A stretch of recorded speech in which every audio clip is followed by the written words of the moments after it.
25일 말씀 묵상 시간에 오신 여러분들 환영합니다. 함께 찬양 드리겠습니다. 찬송가 486장입니다.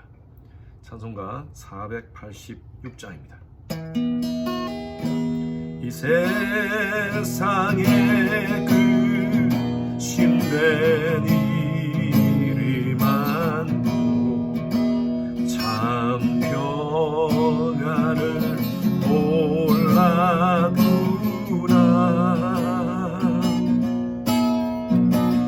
내 주 예수 날 오라 부르시니 오 평안히 쉬로다. 주 예수의 구원의 은혜로다. 참 기쁘고 즐겁구나. 그 은혜를 영원히 누리겠네. 오 평안히 쉬리로다.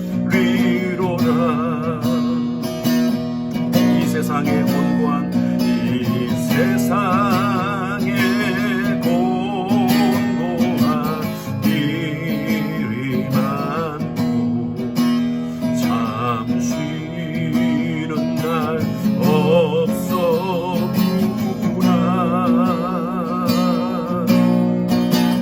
내 주 예수 날 사랑하시오니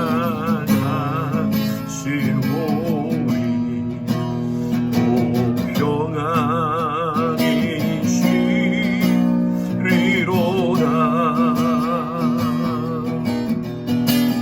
주 예수의 구원의 은혜로다. 참 기쁘고 즐겁구나.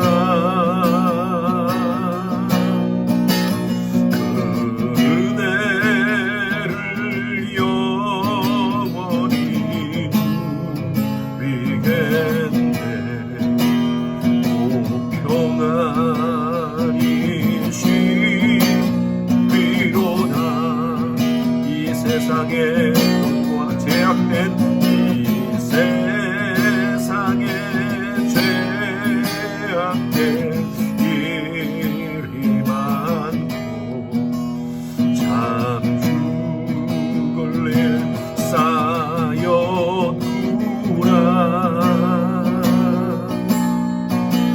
내 주 예수 날 건져 주시오니 오 평안히 쉬리로다. 주 예수의 구원의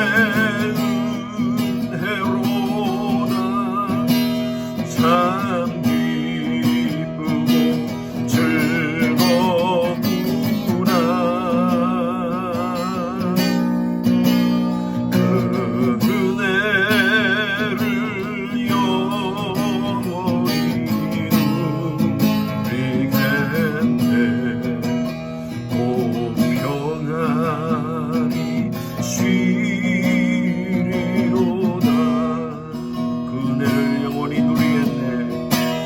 그 은혜를 영원히 누리겠네.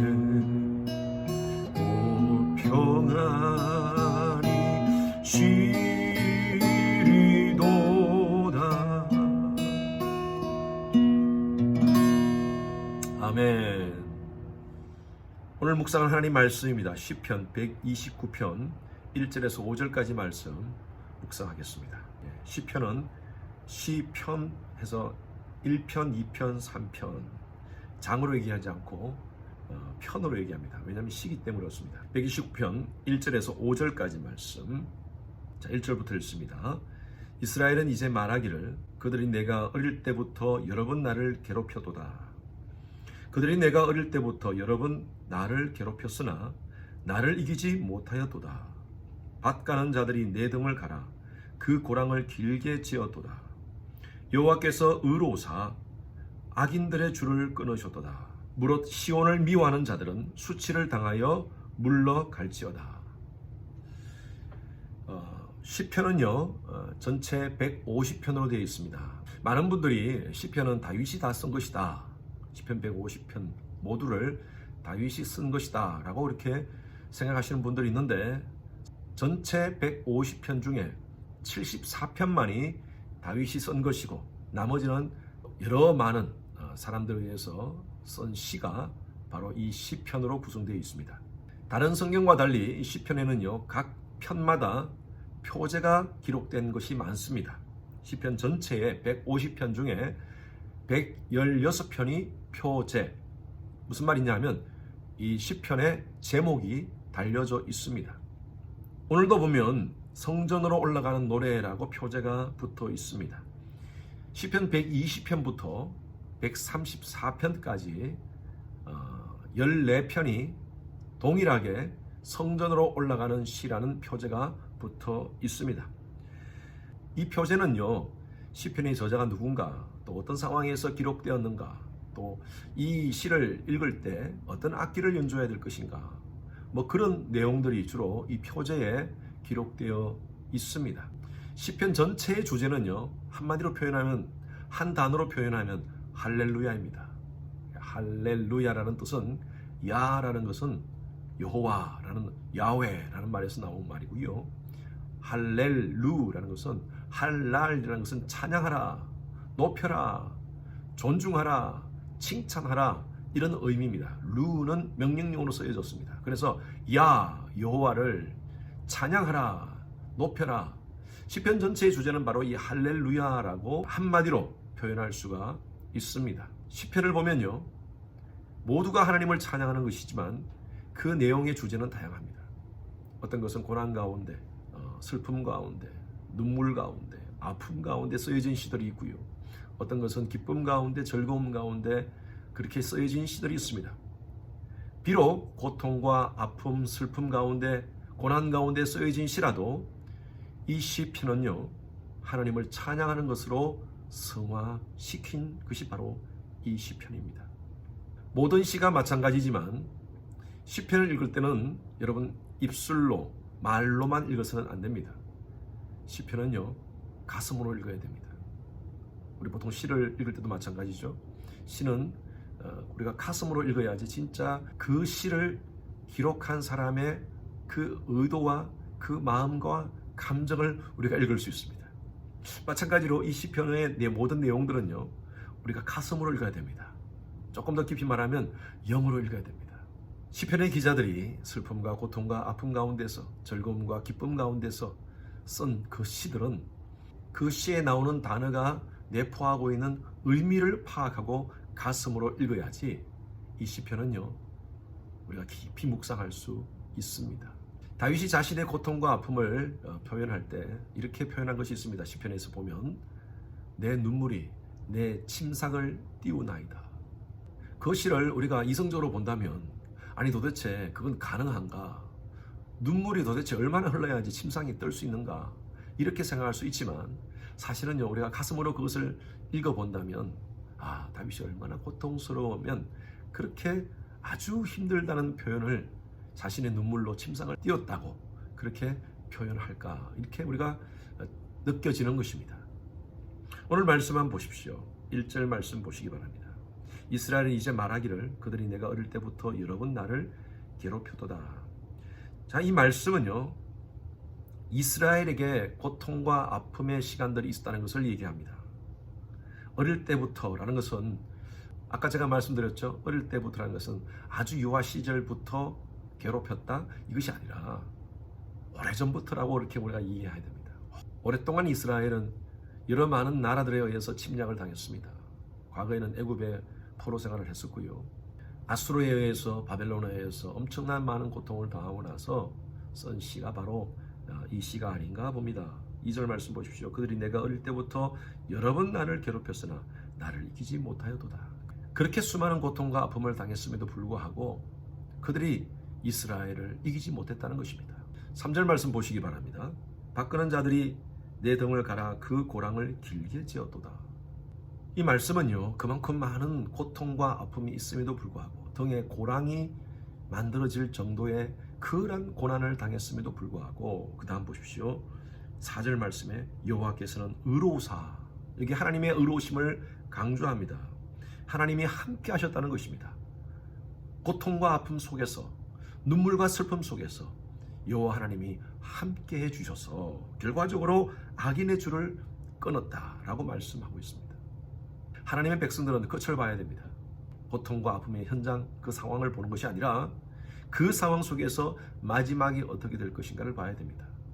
우리가 스포츠 경기를 볼 때, 예를 들어서 축구라든지 그런 국가대표 경기를 볼 때 우리가 뉴스를 통해서 이미 우리나라가 이겼다는 경기를 다시 재방송으로 보는 경우가 있습니다.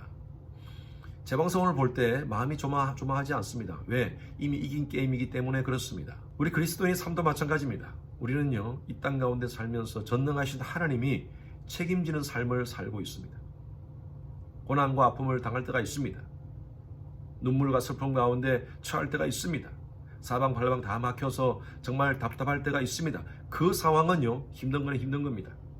그러나 그 상황 속에서 우리가 포기하지 않는 것은 바로 위에 계시는 하나님이 계시다는 사실입니다. 오늘 말씀대로 여호와께서 의로우사 악인들의 줄을 끊으시는 그 하나님의 능력을 우리가 믿기에 우리는요, 어떤 상황 속에서도 포기하지 않습니다. 좌절하지 않습니다. 5절 말씀 보십시오. 무릇 시온을 미워하는 자들은 수치를 당하여 물러갈지어다. 여러분, 힘들고 어려운 상황 가운데 있습니까? 이렇게 선포하십시오. 물러갈지어다. 예수 그리스도의 이름을 가지고 하는 믿음의 선포는 하나님께서 반드시 역사하십니다. 그래서 우리가 기도할 때 예수님의 이름으로 기도하는 것입니다. 오늘은 6.25 70주년 기념이 되는 날입니다. 지금부터 70년 전에 북한이 남한을 침략했습니다. 3년 1개월간의 그 전쟁으로 인해서 약 300만 명이 사망했다고 합니다. 군인들이 죽은 것이 아니라 많은 민간인들이 죽었던 정말 참혹한 그런 전쟁이었습니다. 특별히 그 당시에 많은 교회가 쑥대밭이 되었습니다. 공산당에 의해서 순교한 사람들이 참 많았고요. 그동안 한국 기독교에 많은 순교자들이 있었는데 순교자의 80% 이상이 바로 그때 6.25 전쟁 가운데 순교를 했다고 합니다. 1907년에 평양 대부흥운동이 초석이 되어서 그 후에 6.25 전쟁 속에서도 기독교인들은 모여서 기도하는 것을 피하지 않았습니다. 하나님께 예배하는 것을 피하지 않았습니다. 주일 성수는 목숨을 걸고 했습니다. 그래서 수많은 사람들이 그때 그 당시에 순교를 당했던 것입니다. 전쟁 이후에 모든 것이 초토화된 나라의 모든 상황들을 이제 영적으로 부흥하기 위해서 1960년대 70년대 영적 대각성 운동이 교회들마다 일어나기 시작했습니다. 여러분 기억나십니까? 1973년도에 빌리 그레임 목사님이 오셔서 엑스포 부흥 운동을 일으켰습니다. 그 당시에 100만 명이 여의도에 모였습니다. 저는 그 당시에 초등학교 3학년이었는데 엄청난 많은 사람들이 그 자리에 모여서 나라의 부흥을 위해서 하나님이 이 땅을 고쳐달라고 회개운동과 부흥운동을 일으켰습니다. 그것을 시작으로 해서 한국교회가 일어나기 시작했습니다. 1980년대, 90년대 하나님께서는 엄청난 많은 부흥의 역사를 우리 한국교회에 부어주셨습니다. 영적인, 양적인 부흥이 지난 30년 동안 하나님께서 우리나라를 붙잡아 주셔서 세계 두 번째로 많은 선교사 파송 나라가 되었습니다. 하나님의 백성들은요, 힘들고 어려운 고난의 시간 속에서 성장합니다. 교회도 마찬가지입니다. 힘들고 어려운 고난 속에서 교회는 영적으로 양적으로 부흥합니다. 이것이 바로 역사가 증명하고 있습니다. 우리는 모두가 지금 팬데믹의 상황 가운데서 힘들고 어려운 시기들을 보내고 있습니다. 여러분, 이 팬데믹의 상황은 어쩌면 사단이 여러 가지 많은 것으로 기독교인들을 공격하고 교회를 공격하는 그런 방편으로 삼고 있는 상황입니다. 사탄이 공격하는 이러한 상황 속에서 우리 그리스도인들과 교회는요, 오히려 역전 상황을 만들어야 됩니다. 이럴 때일수록 우리가 함께 모이지 못하고 함께 예배드리지 못하는 이런 상황 속에서 각각의 가정에서 여러분들의 개인 기도처에서 하나님께 이 땅의 회복을 향하여 또 내 자신의 죄를 향하여 회개하고 기도하고 주님 앞에 매달리는 그런 기회로 삼아야 될 줄로 믿습니다. 여러분 부탁드립니다. 먼저 예배에 성공하시기 바랍니다. 여러분 각 가정 온라인 예배를 통하여 더 하나님을 가까이 하는 그런 시간 갖기를 바랍니다. 여러분 각자가 또 여러분 가정이 하나님 말씀으로 바르게 서기 위해서 몸부림쳐야 됩니다. 모든 상황 속에서 함께 하시는 하나님의 역사를 경험하게 될 줄로 믿습니다. 오늘 말씀처럼 무릇 시온을 미워하는 자들 수치를 당하여 물러갈지어다. 시온은요, 교회라고 제가 말씀드렸습니다. 이 시대에 교회를 파괴하고 성도들을 파괴하려는 모든 악한 세력들아 수치를 당하여 물러갈지어다. 여러분 이렇게 오늘도 선포하면서 이 고난 속에서 팬데믹의 상황 속에서 하나님께 바짝 붙어서 언젠가는 우리에게 승리를 주실 그 하나님의 손길을 바라보며 믿음으로 승리하시는 오늘 하루의 삶이 되시기를 주님의 이름으로 축원합니다. 주님 감사합니다. 오늘 말씀을 통하여 하나님께서 우리에게 주시는 하나님의 음성을 듣습니다. 우리를 수치스럽게 하고 우리를 고통스럽게 하는 여러 가지 많은 주위의 환경들을 바라보는 것이 아니라 우리를 붙잡고 우리를 이끄시는 하나님의 손길을 바라보며 믿음으로 승리하는 저희들의 삶이 되게 하여 주시옵소서. 이 팬데믹의 상황 속에서 오히려 신앙 역전을 만드는 저희들이 되기를 원합니다. 더 하나님 가까이 하고 더 하나님께 바르게 예배하여 오히려 이 상황이 믿음의 성숙을 경험하는 그런 귀한 시간 갖게 하여 주시옵소서. 우리의 자녀들 지켜주시고 우리 가정을 지켜주시고 또 바이러스의 모든 위험 속에서 하나님 지켜주시옵소서. 감사드리며 살아계신 예수 그리스도 이름으로 기도드렸습니다. 아멘. 오늘 말씀처럼 여러분 나를 힘들게 하고 어렵게 하는 모든 악한 세력들아 수치를 당하여 물러갈지어다.